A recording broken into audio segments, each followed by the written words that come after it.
Good morning students. 12th class का chemistry का topic हम अपना आगे बढ़ाते हैं। पिछले टॉपिक में हम क्या कर रहे थे? पिछले टॉपिक या पिछले लेक्चर में हमने किया था आइसोमर्स, ऑप्टिकल आइसोमर कौन सा एक्टिव होता है, कौन सा एक्टिव नहीं होता है, ऑप्टिकल आइसोमर में प्लेन ऑक्सीमेट्री क्या होती है और क्या काम करती है, और सेंटर ऑक्सीमेट्री के बारे में पढ़ा था। परंतु उसके बाद मैंने आपको ये भी बोला था कि ज्योमेट्रिकल आइसोमर के साथ साथ हम क्या करेंगे, ऑप्टिकल आइसोमर भी कर लेंगे। तो लास्ट लेक्चर में मैंने आपको दो ज्योमेट्रिकल आइसोमर को कराने की कोशिश की, परंतु दोनों के दोनों ज्योमेट्रिकल आइसोमरिज्म शो नहीं कर रहे थे। क्यों? क्योंकि रिलेटिव पोजीशन में कोई चेंजमेंट नहीं था, सिस्टर्स उनको नहीं बोल सकते थे हम। परंतु अब बात करते हैं ज्योमेट्रिकल आइसोमरिज्म को शो करने की। अब बात करता हूं MA4B2।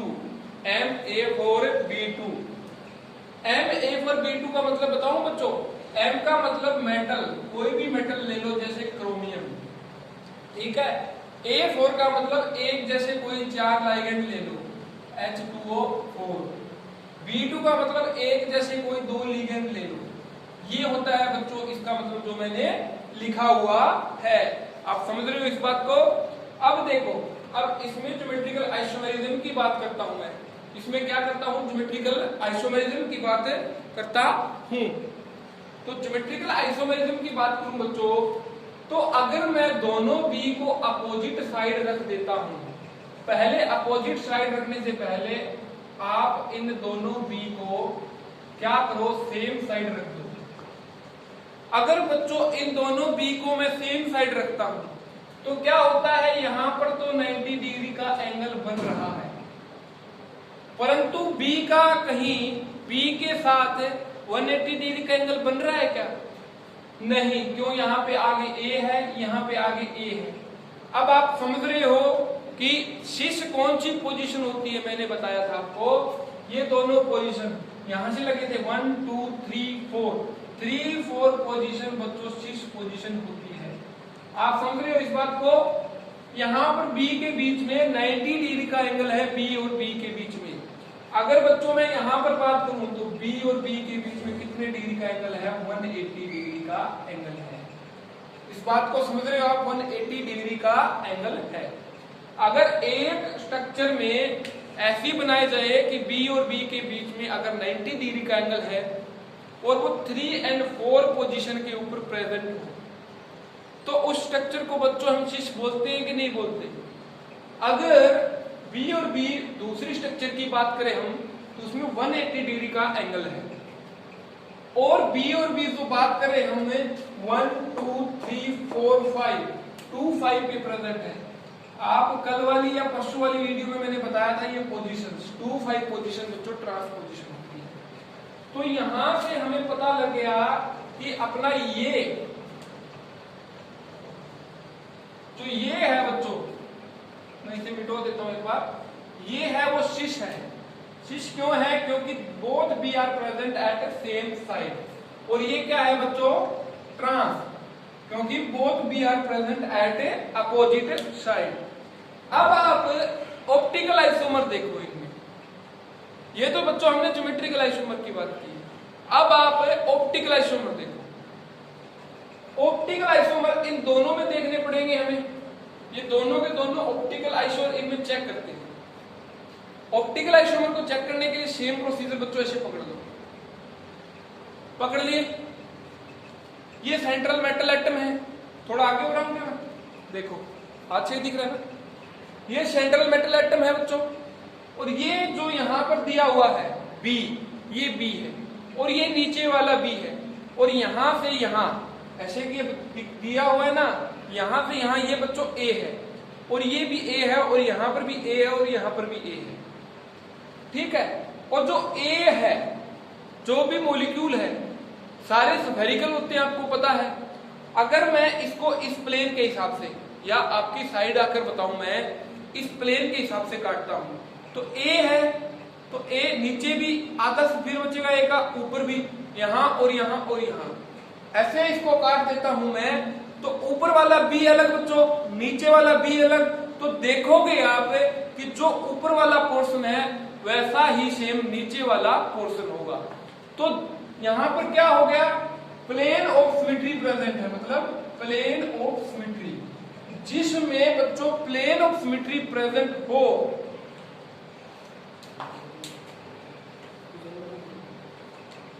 बच्चों जिसमें प्लेन ऑफ सिमेट्री प्रेजेंट हो, तो मैंने क्या बताया था आपको कि वो ऑप्टिकल आइसोमर शो नहीं करता। मैंने ये भी बोला था आपको कि प्लेन ऑफ सिमेट्री या सेंटर ऑफ सिमेट्री में से कोई भी एक हो तो वो ऑप्टिकल आइसोमर शो नहीं करता। तो बच्चों मैंने यहां पर आपको बता दिया कि प्लेन ऑफ सिमेट्री मौजूद है, तो इसमें प्लेन ऑफ सिमेट्री के साथ साथ सेंटर ऑफ सिमेट्री भी मौजूद है।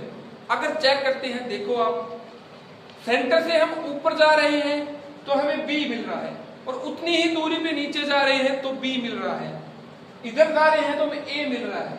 ठीक है, तो आप इससे अंदाजा लगा सकते हो, ये बच्चों केवल यही एक मेथड है।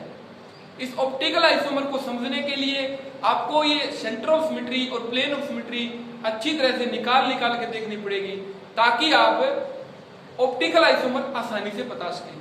अब ये इसका कोई ऑप्टिकल आइसोमर नहीं होगा, नहीं होगा, इस बात को मानते हो आप। अगर बच्चों मैं यहां पर आता हूं तो यहां पर बी, बच्चों क्या हुआ,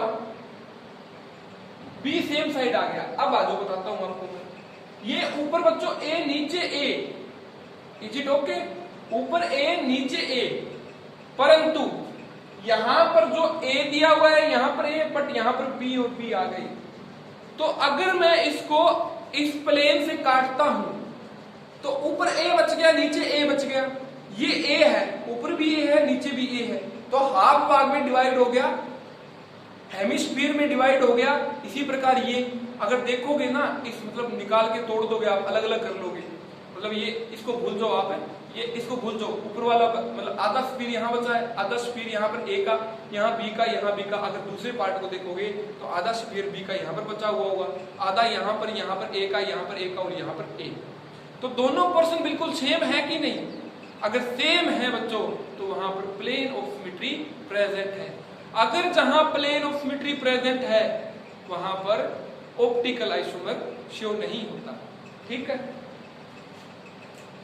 इसमें भी बच्चों ऑप्टिकल आइसोमर शो नहीं होता, POS प्रेजेंट है। अगर आप इस बात को समझ गए हो तो ठीक है, वरना मेरे को बताओ आपके समझ में नहीं आई है तो। अब आगे शुरू करता हूं बच्चों में, ये ऊपर वाला मिटो देता हूं, अगर कुछ लिखने की जरूरत पड़ती है तो ऊपर लिख तो सकते हैं कम से कम।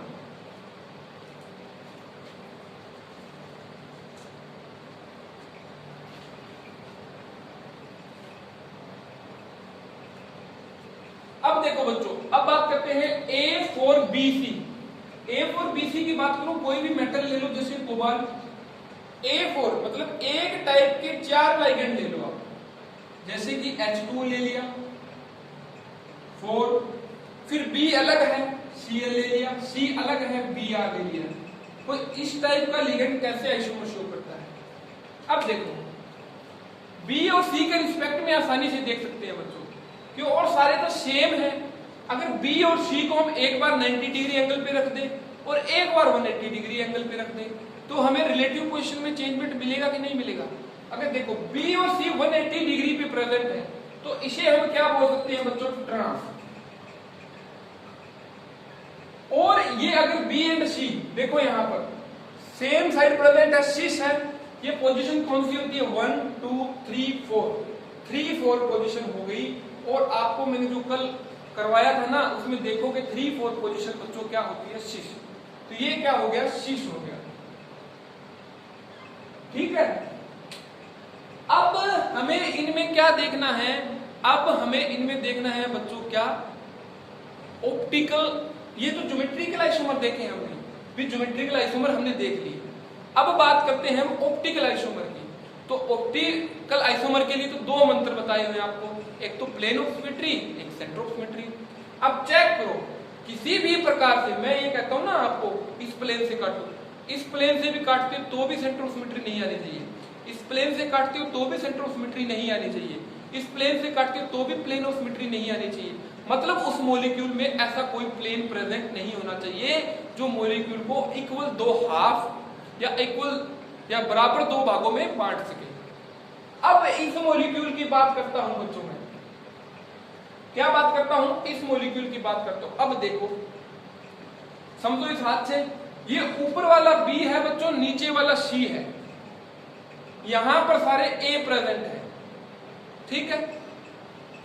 अब अगर आप इसको ऐसे काटते हो, ऊपर B प्रेजेंट है और नीचे C प्रेजेंट है, तो आप बोलोगे इसमें से प्लेन ऑफ सिमेट्री प्रेजेंट नहीं है, क्योंकि दोनों अलग अलग हो गए, B ऊपर नीचे C। आप बोलोगे कि इसमें प्लेन ऑफ सिमेट्री प्रेजेंट नहीं है, परंतु बच्चों मैं बोलता हूं इसमें प्लेन ऑफ सिमेट्री प्रेजेंट है। अब आप बोलोगे क्यों? क्योंकि कारण देखो इसका, ये प्लेन चेक किया हमने, बच्चा ये प्लेन चेक कर लूं मैं, जो यहां पर एक स्फेरिकल बी लगा हुआ है बॉल जैसा, जिसको उसको काटूंगा तो आधा बी इधर, आधा बी इधर, आधा सी इधर, आधा सी इधर। अगर बीच से काट देता हूं बच्चों में, तो 2A उस साइड बच गए, 2A उस साइड बच गए, तो ये दो प्लेन इक्वल दो प्लेन में कट आउट हो गया कि नहीं हो गया? इक्वल दो प्लेन में इसे डिवाइड कर दिया कि नहीं कर दिया? तो बच्चों इसमें प्लेन ऑफ सिमेट्री प्रेजेंट है, POS प्रेजेंट है, मतलब ऑप्टिकल आइसोमर शो नहीं करेगा। समझ गए आप इस बात को? आप इस बात को समझ रहे हो कि नहीं समझ रहे? इसको बोर्ड से उतार लो बच्चों, ठीक है। अगर इसमें आप देखते हो बच्चों, तो सेम प्रोसीजर लगाओ, सेम प्रोसीजर लगाओ आप, तो आपको क्या मिलेगा बच्चों? ये भी ऑप्टिकल एक्टिव नहीं है, ऑप्टिकल आइसोमर शो नहीं करेगा। देख लो आप, ठीक है। मैं आपको इसके बाद में एक दो एग्जाम्पल कराऊंगा बच्चों, और मैंने आपको जो फोटो भेज रखी है ना, उसमें से पढ़ लेना।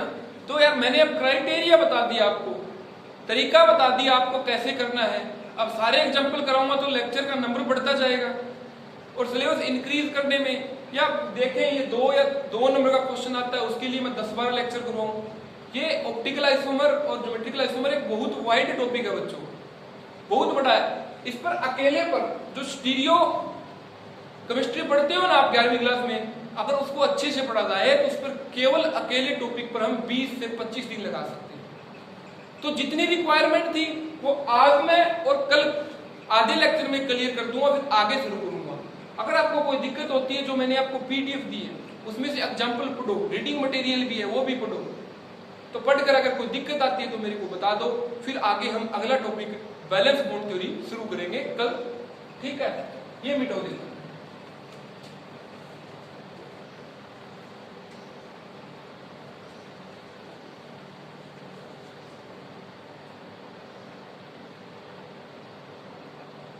ये बच्चों अपने आप में बहुत ज्यादा इंपॉर्टेंट है। अब क्यों इंपॉर्टेंट है? पीछे हमने ट्रांस और सिस आइसोमर में चेंज किए थे भी, एक ट्रांस होता है एक सिस होता है, और सारे लगभग ऐसे ही करेंगे हम ट्रांस और सिस के अंदर। परंतु इसका नाम क्या है? Facial isomer. इसका नाम क्या है? मर आइसोमर। जब जो चीज यूनिक हो गई, नाम चेंज हो गया, तो वो एग्जामिनर होता है, उसको अलग ही याद रहेगा कि एक फेशियल आइसोमर होता है, एक मर आइसोमर होता है, तो वो ज्यादा देने की कोशिश करेगा पेपर में। तो बच्चों आप इसे जरूर अच्छे से समझ लेना। ये फेशियल और मर आइसोमर, मर को मेरिडोनियल बोलते हैं बच्चों, इसकी शॉर्ट फॉर्म होती है मर आइसोमर। इसको समझने के लिए आप देखोगे कि फॉर्मूला ऐसा होना चाहिए, A3B3। समझ रहे हो क्या होना चाहिए? A3B3। अब देखो आप A3B3 में, अगर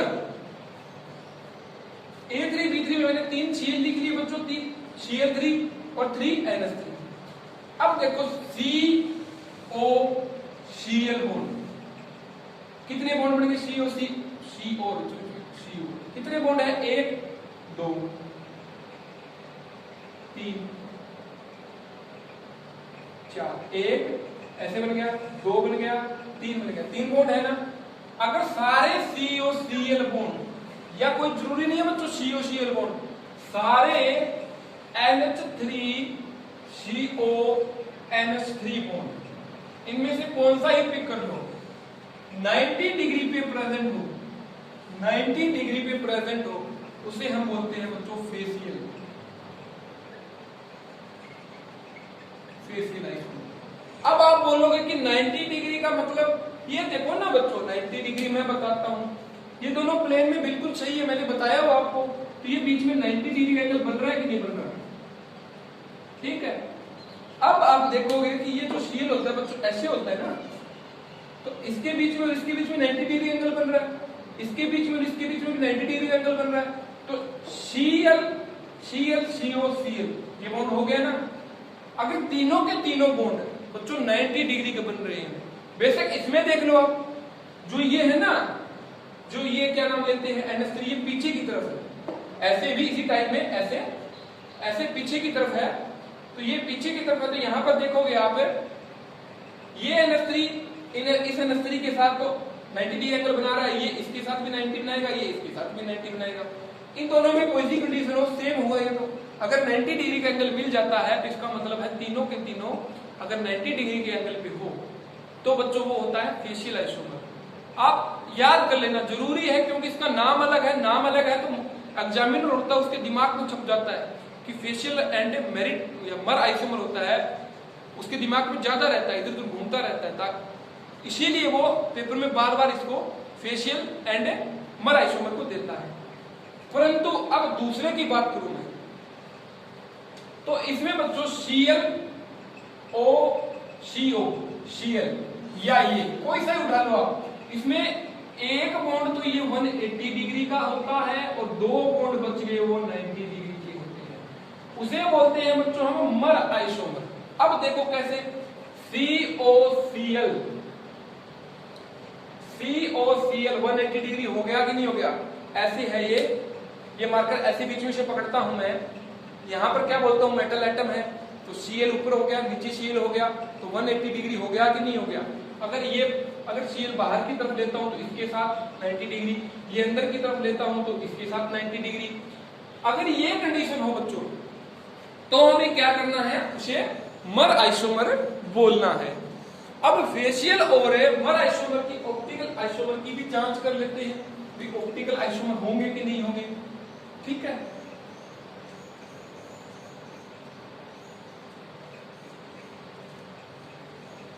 अब आप बताओ बच्चों, देखकर मेरे को, इसमें किसी भी प्रकार से आपको कोई प्लेन ऑफ सिमेट्री दिख रही है?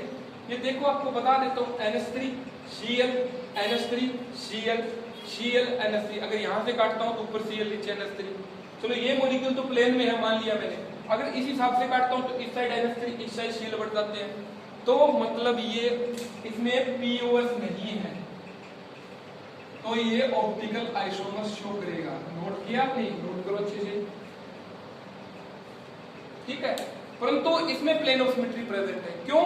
अगर इस प्लेन के हिसाब से काटता हूं, एक Cl तो बाहर की तरफ, एक पीछे की तरफ रह गया, ये मॉलिक्यूल आधे आधे बच जाएंगे, आपको बताया हुआ है, तो ये POS इसमें प्रेजेंट है बच्चों, तो ये ऑप्टिकल आइसोमर शो नहीं करते, तो इस चीज को देख लेना, ठीक है। ये ऑप्टिकल आइसोमर शो करता है, ठीक है बच्चों। तो बच्चों ये आइसोमेरिज्म का मैं कल का लेक्चर आधा होगा, पूरा नहीं करूंगा, और जो बच गए वो खुद को करने आपको। तो अगर बच्चों मेरा लेक्चर आपको पसंद आए तो इस लेक्चर को लाइक करें। अगर कोई भी दिक्कत आती है, किसी भी प्रकार की दिक्कत आती है, तो कमेंट सेक्शन में आप मेरे को कमेंट करके बताएं। धन्यवाद।